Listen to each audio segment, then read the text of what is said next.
Depuis toujours, je suis fascinée par les films d'horreur, et en 2013, j'ai découvert Conjuring. Je me suis alors intéressée de plus près aux Warren et à leurs enquêtes. Et j'ai pu découvrir leurs histoires dites vraies et ce qui a inspiré les réalisateurs de Conjuring, James Wan et Michael Chaves. Ont-ils vraiment vécu tous ces phénomènes ou sont-ils des charlatans? Je vous laisse vous faire votre propre avis à la fin de cette vidéo.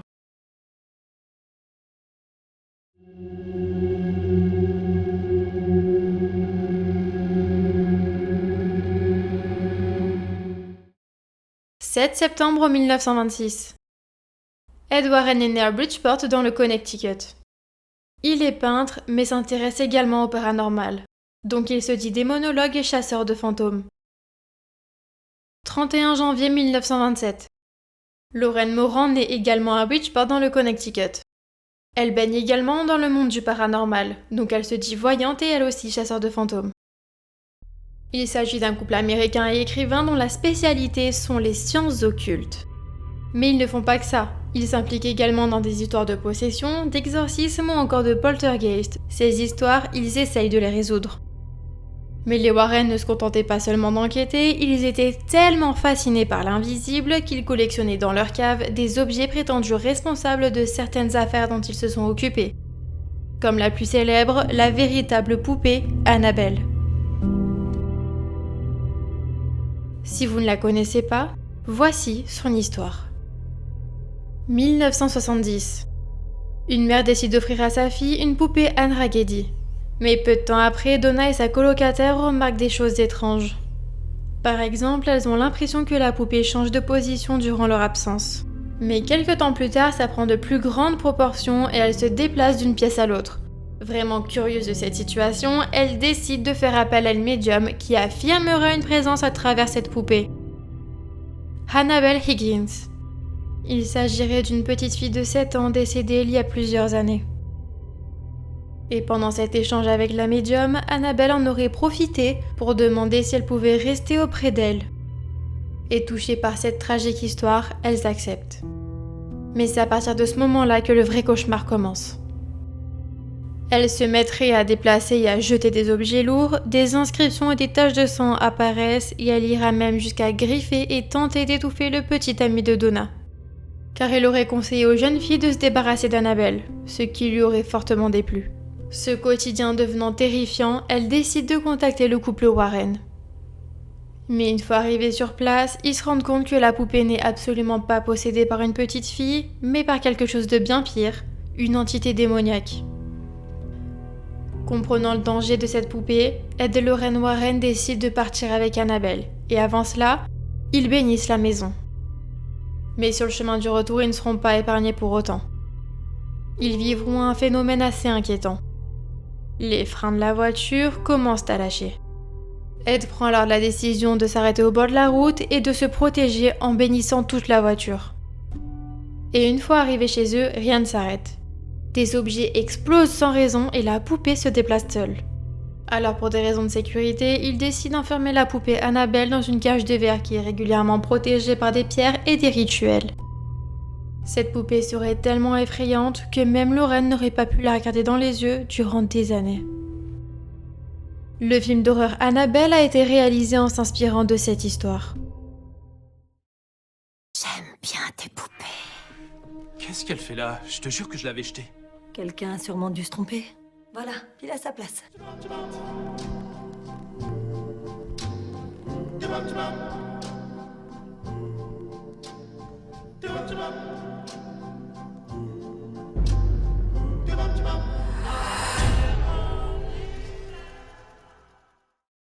Et même 11 ans après la sortie de ce film, elle fait encore parler d'elle. Dan Rivera décède brutalement à l'âge de 54 ans dans sa chambre d'hôtel. Il réalisait une tournée aux États-Unis nommée Devils on the Run, dans laquelle il a pris sa voiture et a roulé en compagnie de la poupée Annabelle. Cette tragédie a bien évidemment fait parler, et certains disent que la poupée s'en serait prise à lui volontairement. Mais 2 mois plus tard, c'est un autre discours qu'on entend. Les autorités révèlent la réelle cause de son décès, et il ne s'agit pas de malédiction mais d'une cause naturelle, un arrêt cardiaque. Et malgré tous les efforts des secours, ils n'arrivent pas à le réanimer et on apprendra également qu'il était déjà fragilisé par des antécédents cardiaques. Et que la poupée Annabelle ne se trouvait pas dans sa chambre d'hôtel lors de son décès. Alors, coïncidence ou maléfice ? «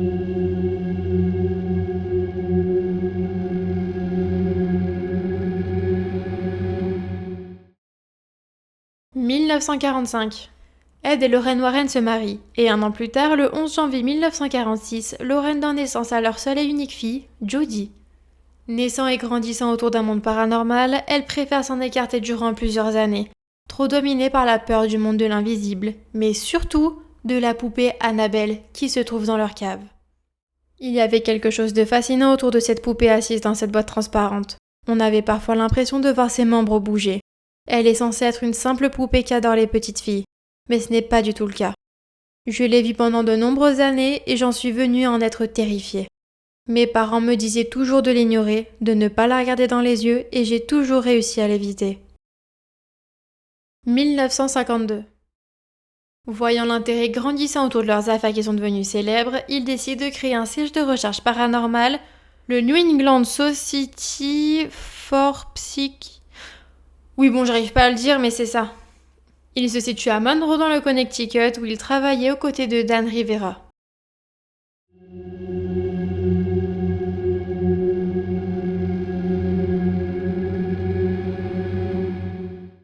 « 1971, la famille Perron. Une famille qui emménage dans une maison des années 70 à Harrisville dans l'état de Rhode Island vit une expérience paranormale. Aux États-Unis, il n'est pas obligatoire d'informer les visiteurs des antécédents des maisons. Il ne fera donc pas, et je pense que s'il l'aurait fait, il ne l'aurait pas prise, car il y aurait eu des meurtres, des viols et des suicides. Mais la seule chose qu'il leur aurait dit une fois les clés remises serait « N'éteignez jamais la lumière ». Et bien évidemment, dès le premier jour de leur emménagement, il se passe des choses étranges. Des objets bougent, une odeur nauséabonde se fait ressentir, des portes claquent, des bruits de pas et des chuchotements animent la maison. Ed et Lorraine Warren sont alors contactés, et ils disent avoir une sensation de lourdeur et sentent des présences maléfiques. Ils font alors des recherches sur les antécédents de ce terrain et de ses alentours.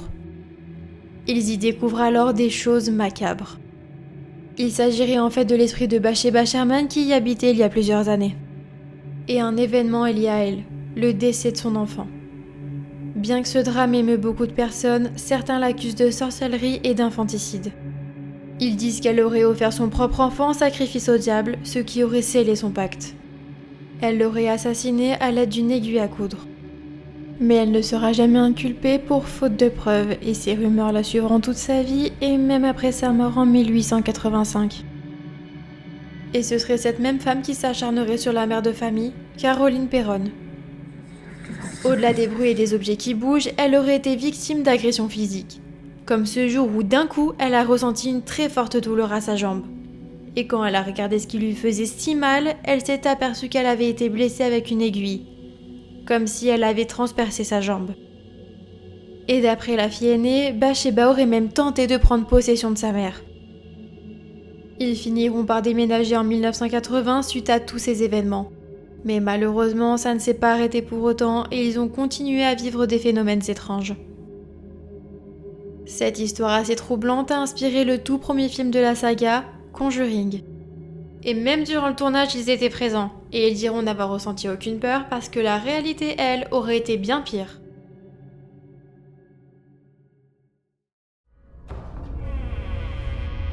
Dès le premier jour, il y avait une lourdeur, une angoisse.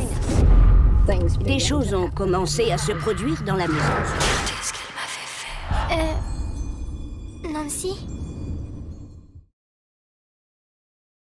112 Ocean Avenue. Ça ne vous dit peut-être rien, et pourtant cette histoire est une des plus connues. Celle d'Amityville.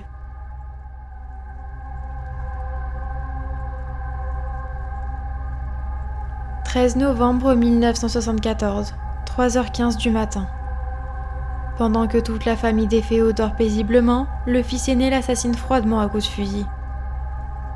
Les corps ne seront découverts que le lendemain dans la journée. La police reçoit un appel provenant d'un bar, on leur dit qu'un jeune garçon dit avoir trouvé sa famille sans vie. Les policiers se rendent alors sur place et découvrent l'horreur. Chaque membre de la famille DeFeo est figé avec des impacts de balles. Ronald DeFeo Jr., le fils aîné, le seul survivant, est donc interrogé par les forces de l'ordre qui cherchent à comprendre ce qui s'est réellement passé. Le jeune homme se défend en affirmant s'être rendu au travail aux alentours de 4 heures du matin et qu'il a découvert le massacre une fois rentré chez lui. Mais au bout de plusieurs interrogatoires passés, la police se rend compte qu'il y a beaucoup d'incohérences dans ce qu'il dit et le passe alors en suspect numéro 1. Quelque temps plus tard, il avoue être responsable des crimes. Une fois, il dira avoir entendu des voix qui l'auraient poussé à commettre ces actes. Mais une deuxième fois, il change de version et dit que c'est sa sœur la responsable car elle l'aurait incité à commettre l'irréparable. Lors de son jugement 1 an plus tard, il plaide la folie. Mais ce sera sans succès et donc condamné à 6 peines consécutives de 25 ans d'emprisonnement. Mais dans cette histoire, il reste 2 mystères. Le premier sont les coups de feu tirés. Ils auraient dû alerter beaucoup de voisins car d'après les experts, ils auraient dû être entendus à au moins 5 pâtés de maison. Mais aucun voisin ne dira avoir entendu des coups de feu cette nuit-là. Le deuxième entre en jeu avec la défense du jeune garçon. On peut retrouver sur les vêtements de sa sœur de la poudre, ce qui fait fortement penser qu'elle n'était pas qu'une victime au moment du drame. Au bout de 46 ans vécus en prison, il fait appel pour une remise en liberté qui devait se tenir pendant l'été 2021. Mais celle-ci n'a jamais pu avoir lieu car il décédera le 15 mars 2021. 18 décembre 1975. Une famille emménage dans cette maison au lourd passé. Au courant de l'affreux drame qu'il y a eu, ils décident de la bénir pour se protéger. Quelque temps plus tard, ils font une découverte assez étrange. Dans la cave, il y a une autre pièce qui n'était pas sur les plans. L'entrée de celle-ci est peinte de rouge et le chien de la famille refuse de s'en approcher. Et ils n'ont pas attendu trop longtemps avant que les premiers phénomènes apparaissent. Bruit de pas, mauvaises odeurs, grincements et apparitions. La mère de famille fait des cauchemars récurrents sur l'ancienne famille qui habitait ce lieu. Le père de famille, lui, se réveille toutes les nuits à l'heure du drame, à 3h15 du matin, en entendant des coups de feu qui seraient tirés dans la maison. Et leur fille, Missy, âgée de 5 ans, dit voir et entendre une amie imaginaire dire qu'il ne partirait jamais de cette maison. Mais pendant la nuit du 14 janvier 1976, les choses s'empirent. Les meubles bougent, les fenêtres s'ouvrent, des bruits étranges viennent de la cave, et George, le père de famille, se réveille dans la nuit face à sa femme, ayant le visage d'une vieille femme, et elle est en lévitation. Ils ne cherchent alors pas à comprendre, mais juste à fuir et partent dans la nuit. Et bien évidemment, peu de temps après, la maison est remise en vente et plus aucune manifestation n'aurait eu lieu. Ce qui emmènera un grand doute envers les personnes ayant entendu parler de cette histoire. Est-ce qu'il s'agirait de vrais phénomènes qui ont fini par cesser, ou de purs mensonges ? Cette tragique histoire a été inspirée pour la réalisation du film Conjuring 2, le Canfield. Mais pour produire ce film, ils ne se sont pas inspirés que d'une histoire, mais de 2. Alors je vais vous expliquer cette deuxième et étrange histoire.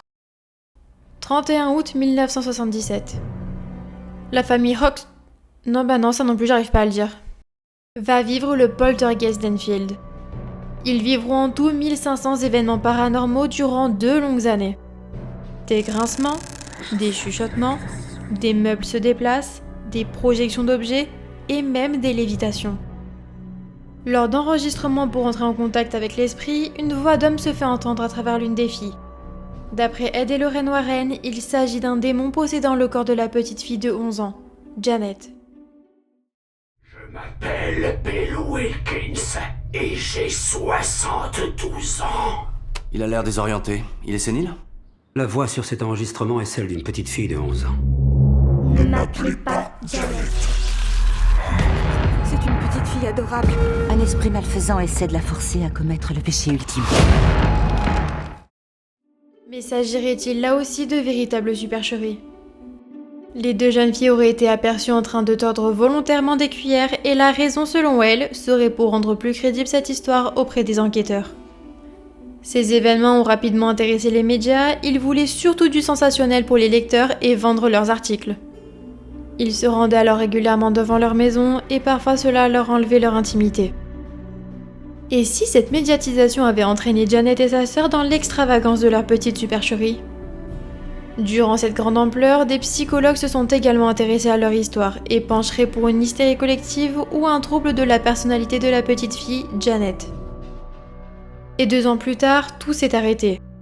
Les 2 jeunes filles ont bien avoué par la suite qu'elles avaient exagéré certains faits, mais que la plupart, eux, étaient bien réels. Le 3e film de la saga Conjuring est également inspiré d'une histoire vraie. Celle-ci est celle d'un jeune homme, Arne Cheyenne Johnson.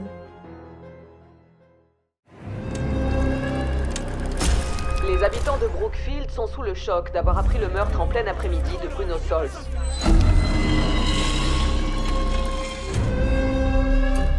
Je ne sais pas ce qui va arriver, mais tout ce qui s'est passé ce jour-là,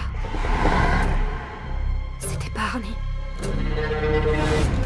Je vois des choses que les autres ne peuvent pas voir. Mais avant de continuer sur son histoire, pour la comprendre, il faut se pencher sur la possession de David Glatzel, qui est le frère de la petite amie de Arne Cheyenne Johnson. Dès qu'il atteint ses 11 ans, il est victime de plusieurs possessions et son cas ne faisant qu'empirer, il décide de faire appel aux Warren. Durant toutes les nuits, il devait être sous surveillance. On ne sait jamais ce qu'il peut se passer si tout le monde dort profondément. Par la suite, il devra subir 3 exorcismes et c'est là qu'Arne Cheyenne Johnson deviendra aussi une victime de possession. Durant l'exorcisme d'octobre 1980, il ordonne à un démon de le posséder lui pour laisser tranquille David Glatzel. Et quelques mois plus tard, il se manifeste.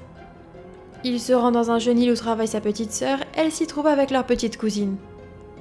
Il appartient à Alan Bono qui est également son propriétaire. Le gérant les invite alors à manger avec lui, mais une dispute éclate et prend de grandes proportions.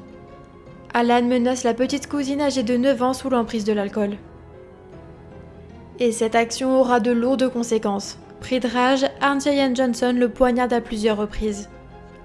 Les Warren qui en entendent parler lui viennent alors en aide et constatent qu'il est possédé par le démon qu'ils affrontaient plusieurs années auparavant. Et d'après eux, il était même devenu la cible d'une 40aine de démons, qu'il faisait parler dans une langue étrangère, menaçait ses proches et lui faisait avoir une force surhumaine. Le 28 octobre de cette même année a lieu son procès. Accompagné de son avocat Martin Minella et des Warren, il plaide non coupable suite à sa possession. Le juge rejette immédiatement sa défense pour faute de preuves. Et après plusieurs discussions entre Arne Cheyenne Johnson et son avocat, il juge que le mieux est de plaider la légitime défense suite à l'agressivité d'Alan Bono. Il est alors condamné à 15 ans d'emprisonnement pour homicide involontaire, mais n'en fera que 5 pour bonne conduite. 1986. Ed et Lorraine Warren sont appelés pour aider la famille Smurl. Ils leur racontent que 12 ans en arrière, des phénomènes étranges se sont manifestés. Des outils disparaissent, la télé s'allume, la tuyauterie se bouche, des traces de griffures et des apparitions.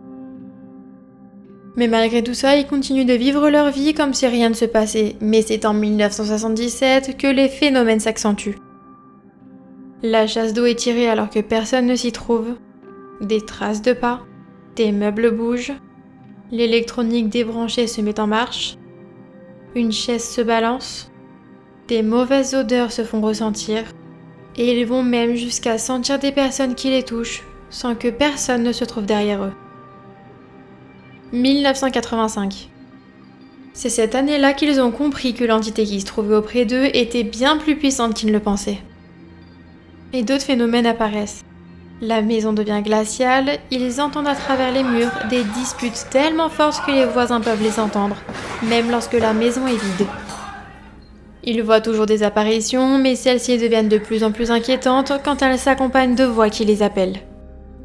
Et en plus de tout cela, on peut rajouter une violence constante qui prend le dessus. Des agressions la nuit, un lampadaire tombe du plafond blessant l'une des filles, le chien jeté contre un mur et la mère de famille jetée à travers une pièce. Apeurés par ces événements, ils se tournent alors vers l'église qui refuse de leur venir en aide car il n'y a pas assez de preuves. Les médias se sont vite emparés de leur histoire, ils étaient constamment présents devant leur maison et les Smurls se faisaient harceler car les médias voulaient des témoignages et connaître la vérité. ils ont pu découvrir que le père de famille Jack avait des antécédents neurologiques. D'après des enquêteurs, il pourrait s'agir là aussi d'hallucinations collectives ou bien de canulars bien orchestrés. Mais ne supportant plus tout cet acharnement, la famille ne veut pas s'arrêter à un refus et se tourne alors vers les Warren. Une fois arrivés sur place, Lorraine affirme que 4 entités se partagent les lieux, dont un démon. Ils essayent d'entrer en contact avec lui, mais la seule chose qu'ils obtiennent en retour, c'est de la violence. Et ce jour-là, elle touche également Ed Warren qui se fait étrangler. Ils se rendent à l'évidence, l'entité est bien trop puissante pour qu'ils puissent agir seuls. Alors ils mettent tout en œuvre pour obtenir de l'aide de l'église qui avait refusé d'aider cette famille. Mais avec l'appui des Warren, cette fois-ci, ils acceptent. Ils feront alors régulièrement des rituels religieux et des exorcismes. Ça fonctionnera, mais que temporairement. Cette enquête paranormale fut leur dernière.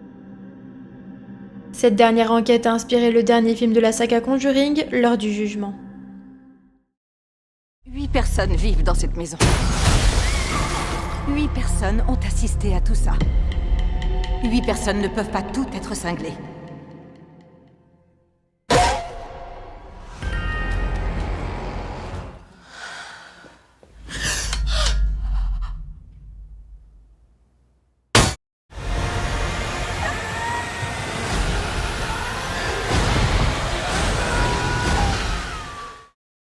Et pour donner vie à ces histoires à travers les écrans, les réalisateurs ont confié le rôle d'Ed et Lorraine Warren à Vera Farmiga et Patrick Wilson. Et si la réalité les rattrapait aussi dans le cinéma. Durant le tournage de Conjuring, Vera Farmiga n'a pas été épargnée de phénomènes étranges. I opened my computer and there was these claw marks across the last day after we got back, I flew home from North Carolina where we filmed, and the next morning I woke up in my own bed and the same claw marks appeared on my thigh.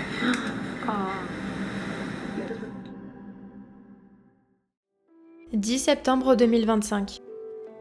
Leur dernier film en tant qu'Ed et Lorraine Warren est sorti dans les cinémas, Conjuring, l'heure du jugement. Ce fut leur 4e volet de la saga qui avait commencé en 2013. 22 novembre 2024. Vera avait partagé sur ses réseaux sociaux son émotion quant à la fin de ce tournage. Il y a environ 5000 jours, ce type et moi avons signé un contrat avec Warner Bros et avons dit oui pour incarner Ed et Lorraine Warren.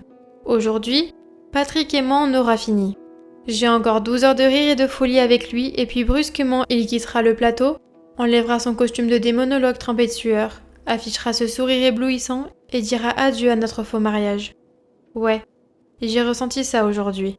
Un couple au paradis, une sacrée époque. À nos 12 ans, je te chéris, Patrick Wilson.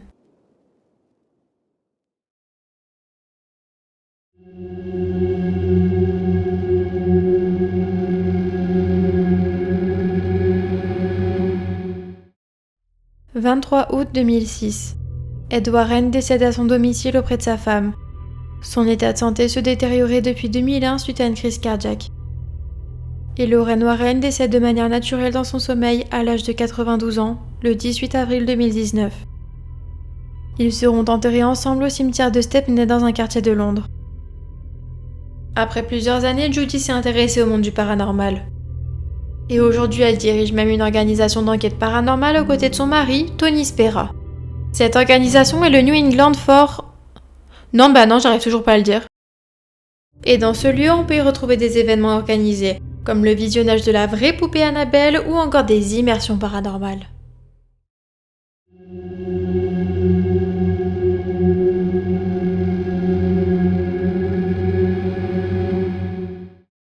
Le tout premier film Conjuring a nécessité un budget de production de 20 millions de dollars, et il a généré un impressionnant chiffre d'affaires de 2,5 milliards de dollars. Et le tout dernier film de la saga Conjuring sorti récemment atteint lui un chiffre d'affaires de 194 millions de dollars, dont 84 millions sont uniquement aux États-Unis. On peut donc constater qu'il y a un énorme succès sur cette saga, et que la fin de celle-ci annonce donc une perte pour les cinémas concernant la catégorie des films d'horreur. Et en préparant cette vidéo, j'ai découvert quelque chose que j'ignorais totalement, mais qui a une importance capitale au sujet des Warren. En 2014, Ed et Lorraine Warren sont accusés d'abus par une femme, Judy Speny, qui au moment de l'accusation est âgée de 60 ans. Elle accuse Ed d'avoir eu des rapports sexuels avec elle alors qu'elle n'était âgée que de 15 ans alors que lui en avait 30. D'après Judy, Lorraine savait ce que son mari faisait et elle était en accord avec ça. Mais malheureusement, son calvaire ne s'est pas arrêté là car elle serait tombée enceinte d'Ed en 1978. Et Lorraine qui l'aurait appris aurait tout fait pour qu'elle avorte et qu'elle dise que c'est un envahisseur qui l'aurait violée. Honnêtement, je pense que certains événements ont réellement eu lieu, mais derrière beaucoup de récits dits authentiques se cachent en réalité des mensonges et des exagérations. En ce qui concerne l'accusation des Warren, je ne comprends pas comment elles ont pu rester dans l'ombre malgré leur notoriété auprès du public et des médias. Alors, qui étaient réellement Ed et Lorraine Warren ?